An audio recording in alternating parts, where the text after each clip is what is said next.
gusto ko lang din syempre magpasalamat sa patuloy na suporta at pagtangkilik ng Encantadia, lalo na kami na yung mga nagmana, mga sinauna mula sa mga sinaunang mga sangre. So laking pasasalamat namin na dahil naging parte kami nito at lalo pa namin pagbubutihin para sa mga Encantadics at ating mga kapuso.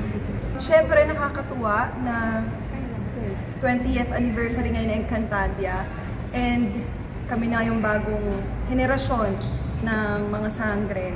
At alam ko kung gaano rin sila ka-excited. Ganun din kami. At nagpapasalamat kami syempre sa pagsuporta. And sana suportahan din nila yung darating na bagong Chronicles ng Encantadia. And ayun lang, we can't wait na maipakita at mai-share sa inyo yung Encantadia Chronicles Sangre na aming pinaghirapan talaga. Maraming salamat po sa lahat ng mga Encantadics natin. It's the 20th anniversary ng Encantadia. Napakalaking biyaya, hindi lang po sa aming lahat, kung hindi po sa lahat ng mga naging parte ng Encantadia Chronicles from 2006, 2016, and now 2025. We are so grateful to be part of this legacy. Legacy ng GMA to at proud ako to be part of Encantadia Chronicles Sangre. At kanina kasama namin si Nunong Imaw na tuwang-tuwa ang mga kapuso natin. Nag-evictus na siya ngayon, umalis na siya.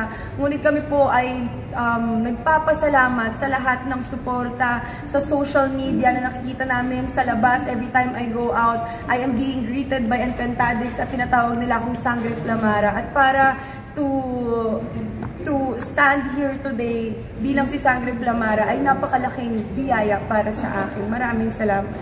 Usapan lamang ng init ang diskusyon natin. Ako masasabi ko na yung alab ng pagmamahal ng ating mga kapuso at yung kanilang excitement talagang naramdaman namin tatlo. Ako, I can speak for myself, pero alam kong kaming tatlo dito ay umaapaw sa kasiyahan ng mga puso namin. Kasi init po ng panahon ngayon. Kaya mainit yung pagtanggap nila sa amin. Sobrang unexpected. Hindi namin ina-expect na may sasalubong sa amin na ganun kadami ng mga Encantadics. And nakakatuwa and lalong nakaka-excite na maipalabas yung sangre dahil sobrang init ang pagtanggap na ating mga kapuso.